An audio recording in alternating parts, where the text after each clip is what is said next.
Halo, welcome back to my channel. Hari ini aku mau lanjutin review Taxi Driver episode 3. Tapi sebelum itu jangan lupa subscribe ya, buat bantu perkembangan channel aku. Kalau gitu kita langsung ke pembahasannya aja.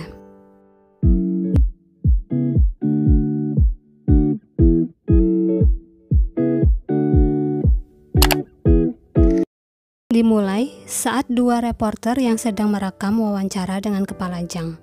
Mereka meminta Kepala Jang bercerita tentang dia yang memaafkan pembunuh kedua orang tuanya.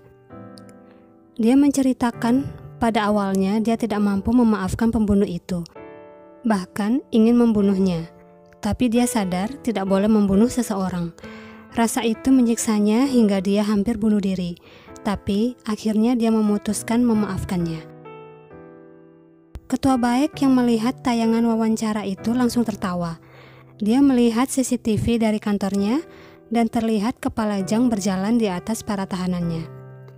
Tanpa memperdulikan suara para tahanan itu, di atas meja dia melemparkan berkas yang bertuliskan burung biru. Ini seperti nama yayasannya.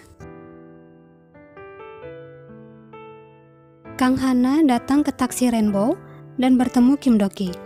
Terjadi keributan yang disebabkan Kang Hana yang salah memilih tempat parkir.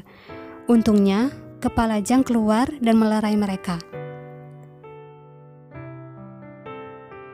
Di kantor Kepala Jang, Kang Hana tanpa basa-basi langsung menanyakan mobil yang keluar dari terowongan itu ke Kepala Jang.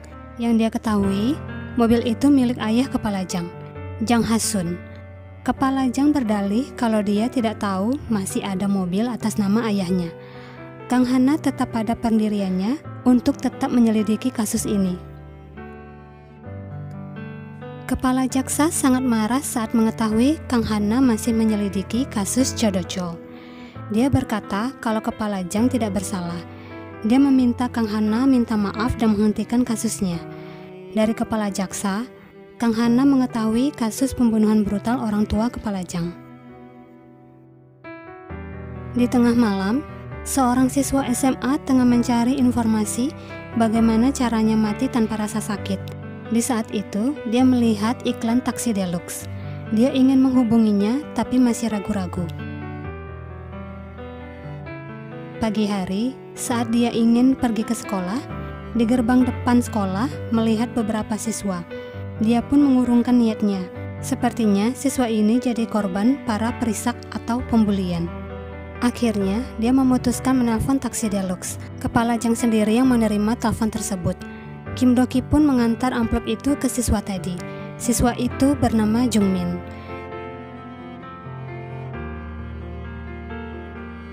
Di dalam taksi, dia bercerita saat dia pertama kali pindah sekolah tidak ada masalah. Tapi tiba-tiba mereka mulai merisaknya, tanpa tahu alasannya. Dia sudah mencoba menceritakan masalahnya ke guru, tapi tetap tidak ada solusi.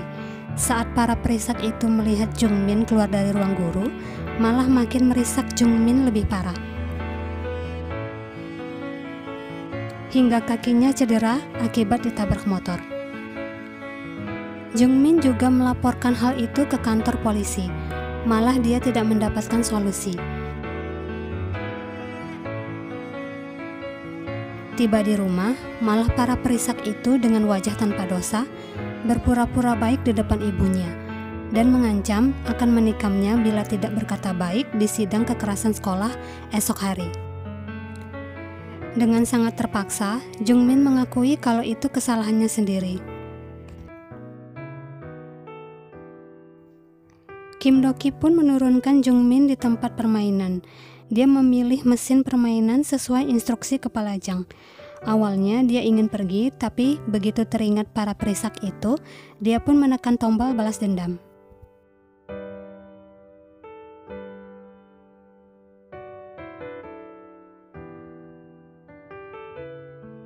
Para tim taksi deluxe memulai misinya.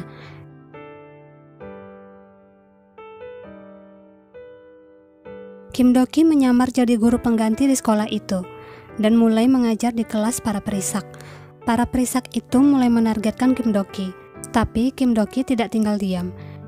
dia mulai melihat laporan kasus sidang kekerasan milik Sung Tae, menyadari kalau orang tuanya tidak pernah hadir, tapi selalu digantikan pria berbeda yang mengaku pamannya. Para perisak itu mulai menggunakan uang hasil mencuri dari Kim Do-ki untuk bersenang-senang.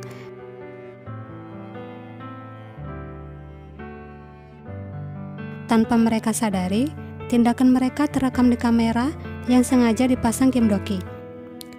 Kim Do-ki juga jadi tahu dari mana para perisak itu mendapatkan seorang paman.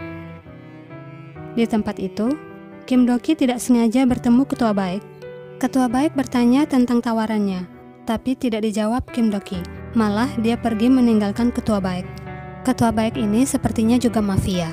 Terlihat beberapa pria memberi hormat padanya saat masuk melihat hasil kerja anak buahnya. Kepala Jang mengirimkan berkas kasus pabrik Juchan ke Kang Hana. Kang Hana yang melihat kasus itu langsung menanyai polisi Kim akan keterlibatannya. Dan dia juga menanyai 3 rekannya yang lain. Polisi Kim menjawab tidak tahu. Rekan Kang Hana memberitahunya kalau 3 rekannya tidak dapat dihubungi dan mereka juga tidak punya catatan penggunaan kartu kredit. Kang Hana meminta rekannya untuk mendaftarkan mereka ke daftar buronan. Di sekolah, para perisak itu mulai menargetkan Kim Do-ki. Mereka memasukkan majalah dewasa saat Kim Do-ki keluar ruangan. Di perpustakaan, Sung Tae mengancam seorang siswi agar mengikuti keinginannya untuk menjebak Kim Do-ki. Tak lama, Kim Do-ki keluar dari perpustakaan. Siswi itu keluar dan mengatakan kalau Kim Do-ki melakukan pelecehan terhadapnya. Kim Do-ki yang melihat di kerumunan siswa ada Sung Tae, dia pun menyadari kalau dia telah dijebak. Terima kasih sudah nonton video aku sampai habis. Sampai jumpa di episode 4.